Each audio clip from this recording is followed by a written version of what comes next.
सभी को नमस्ते प्रणाम।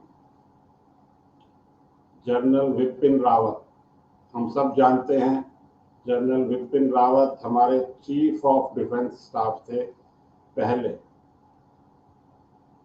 तीनों सेनाओं के ये चीफ थे। ये पहली बारी पोस्ट बनाई गई थी और उस पर ये कायम फाइज थे। और इनकी एक हेलीकॉप्टर हादसे में दिसंबर 2021 में मृत्यु हो गई, या इन्होंने कहो कि अपनी पत्नी समेत और भी 8 लोग थे। देश के लिए ये सब बलिदान हो गए। और जनरल विपिन रावत ने एक बार कहा था कि भारत की सेना, भारत की सरकार 2.5 मोर्चों पर लड़ रही है।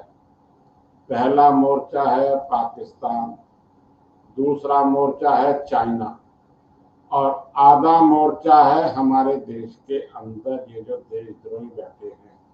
इसमें मैं आज की डेट में विपक्षी पार्टियों को भी शामिल करूंगा।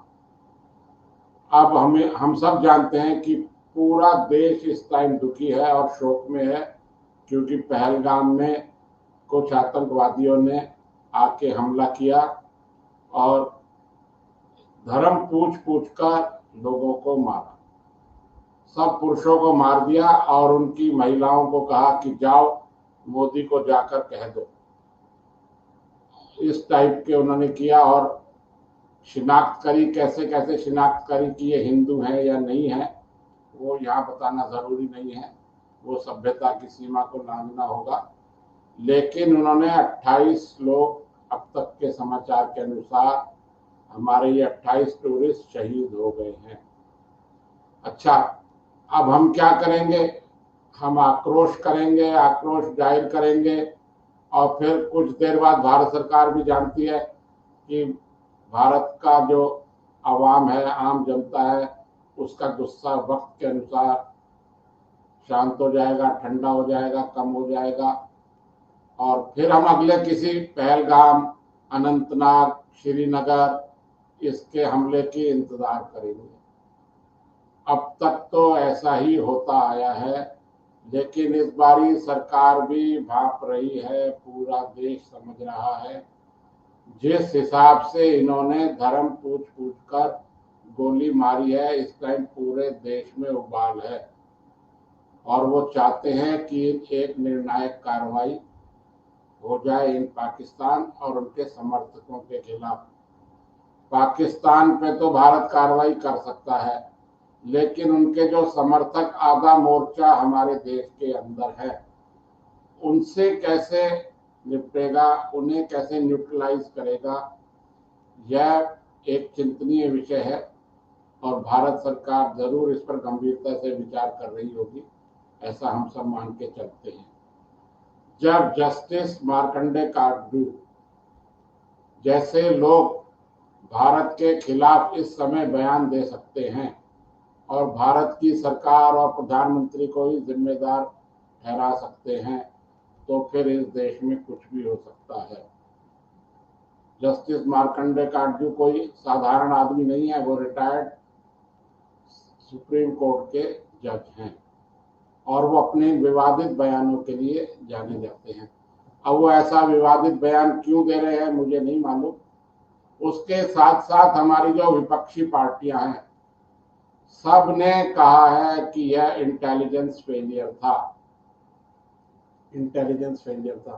किसी ने भी साफ शब्दों में नहीं कहा कि यह आतंकवादी हमला था और उन्होंने गलत किया और उन्होंने धर्म पूछ पूछ के मारा, यह बहुत गलत था।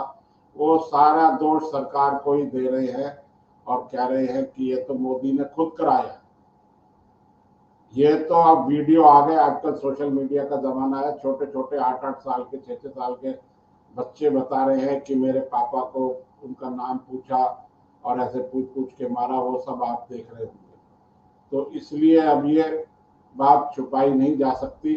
लेकिन हमारे विपक्षी दल, जितने भी विपक्षी दल हैं, वो सब ऐसा ही बोल रहे हैं। और अगर कोई बोल भी रहा है तो इफ एंड बट, किंतु परंतु, एट लास्ट वो गोल गोल जलेबी बनाकर यही कहते हैं कि यह इंटेलिजेंस फेलियर है। अब इंटेलिजेंस भी ठीक है, मैं इंटेलिजेंस को फ्री नहीं कर रहा हूँ यहाँ, लेकिन 99 हमले उन्होंने रोक दिए, एक हमला हो गया तो उसके लिए इंटेलिजेंस फेलियर हो गया।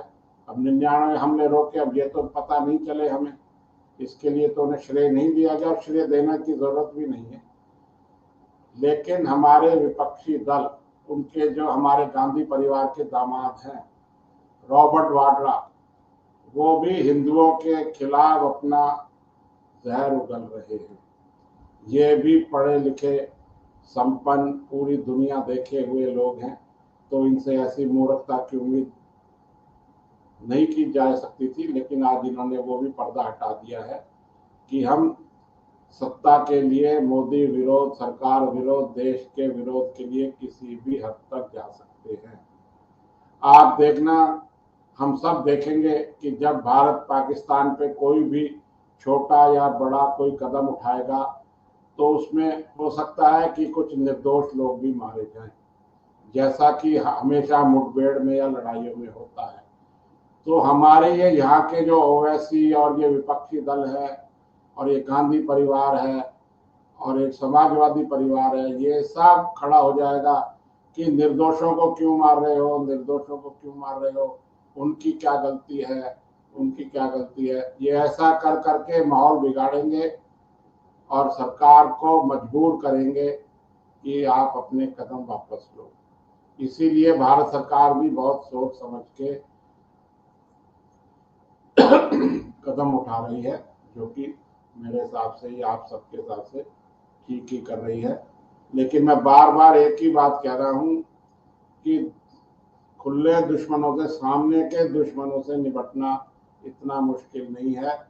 अभी मैं टीवी चैनल पे देख रहा था, एक रिटायर्ड फौजी थे, बड़े अफसर, वो कह रहे थे कि बंदूकें तो काम करती है, the man behind the machine वो भी काम करती है।